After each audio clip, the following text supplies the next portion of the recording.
Assalamualaikum warahmatullahi wabarakatuh.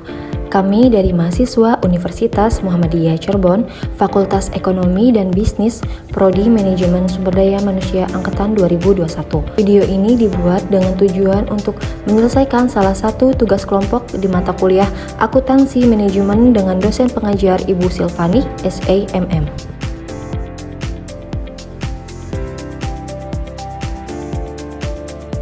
Dari materi ini dapat beberapa daftar isi. Pertama, nama anggota. 2, definisi CVP. 3, komponen CVP. 4, tujuan CVP. 5, kelebihan kekurangan CVP. 6, rumusan CVP. 7, studi kasus. 8, terakhir yaitu kesimpulan. Kami terdiri dari 5 anggota kelompok. Pertama, Zarudin Wahid dengan NIM 210111194. 2, Iin Komalasari dengan NIM 210111012. 3, Rizka Rustanti dengan NIM 210111154. Keempat, Agustina Tendri Putri dengan NIM 210111038. Terakhir, Roshid Iskandar dengan NIM 210111187. Cost volume profit atau yang dikenal sebagai CVP adalah metode akuntansi biaya yang memberikan pemahaman secara komprehensif tingkat biaya dan volume terhadap laba operasional perusahaan. Komponen CVP ada 5, yaitu yang pertama volume penjualan jumlah unit yang diberikan akan terjual dalam periode tertentu. Yang kedua, harga jual, harga per unit dari produk yang dijual. Yang ketiga, biaya tetap atau fixed cost, biaya yang tidak berubah seiring dengan perubahan volume penjualan. Yang keempat, yaitu biaya variable cost, biaya yang berubah sebanding dengan perubahan volume penjualan. Yang kelima, laba atau profit, selisih antara pendapatan total dari penjualan dengan biaya total. Tujuan CCV yaitu ada 2. Yang satu, tujuan dari analisis CCV yang paling utama adalah sebagai penentu keputusan bisnis perusahaan untuk jangka waktu pendek. Yang kedua, tujuan CCV sebagai acuan evaluasi kinerja perusahaan dengan membandingkan hasil aktual dengan proyeksi analisis CCV untuk menemukan area yang perlu diimplementasi atau ditingkatkan. Selanjutnya, kelebihan dan kekurangan. Kelebihannya yaitu di sini membantu dalam pengambilan keputusan.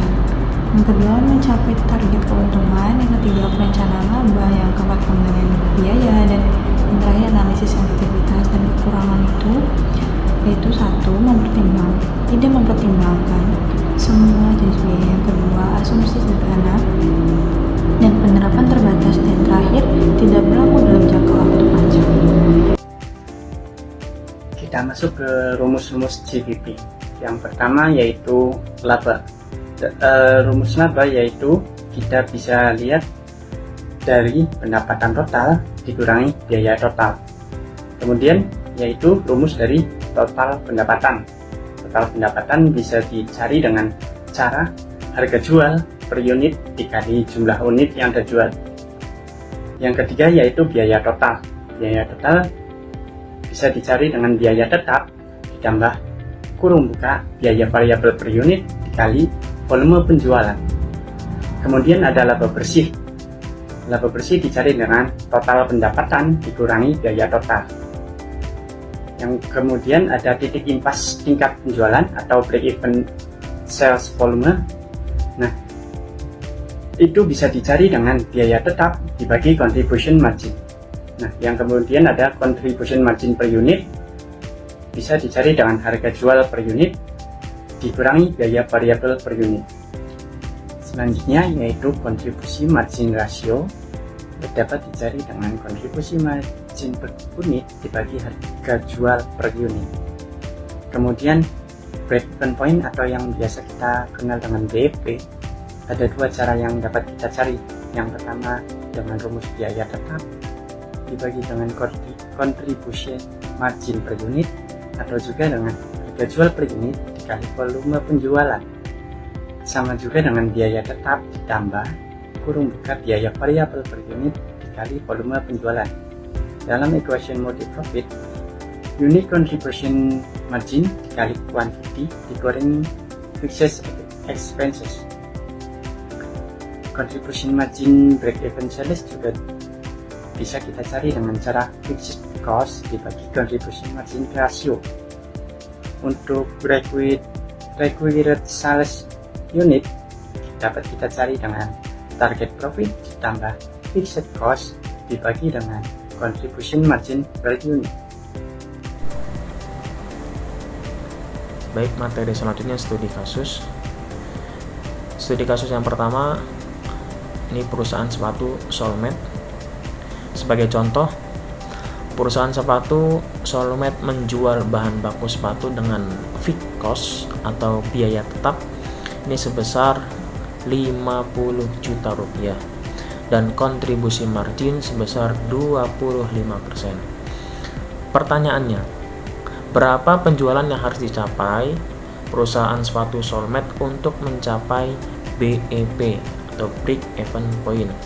Jawabannya ini menggunakan rumus break even sales sama dengan fixed cost dibagi kontribusi margin. Fixed cost-nya kita lihat di soal, fixed cost-nya sebesar 50 juta rupiah, kemudian kontribusi marginnya di soal sebesar 25%, dimasukkan angkanya.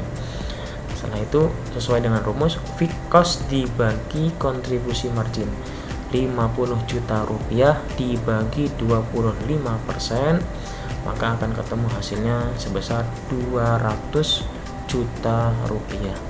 Jadi total penjualan yang harus dicapai perusahaan sepatu Soulmate untuk mencapai BEP break even point adalah sebesar 200 juta rupiah. Selanjutnya studi kasus yang kedua, ini di perusahaan Rotan atau Balagi Rotan. Sebagai contoh, perusahaan Rotan atau Balagi Rotan memiliki fixed cost sebesar 700 juta rupiah dengan kontribusi margin per unitnya sebesar 70.000 dan kontribusi margin sebesar 70%. Pertanyaannya, berapa penjualan yang harus dicapai agar mencapai BEP dan berapa target unit produk yang harus dihasilkan perusahaan Rotan? Jawabannya kita kerjakan satu-satu dulu.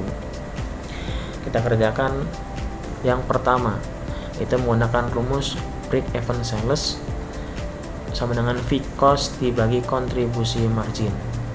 Kita lihat di dalam soal bahwa fixed cost ini sebesar 700 juta rupiah dan kontribusi marginnya sebesar 70%.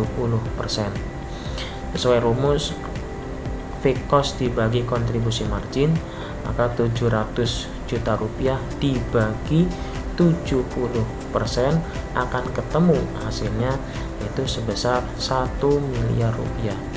Jadi penjualan yang harus dicapai perusahaan Rotan, Balagi Rotan untuk mencapai BEP yaitu sebesar 1 miliar rupiah.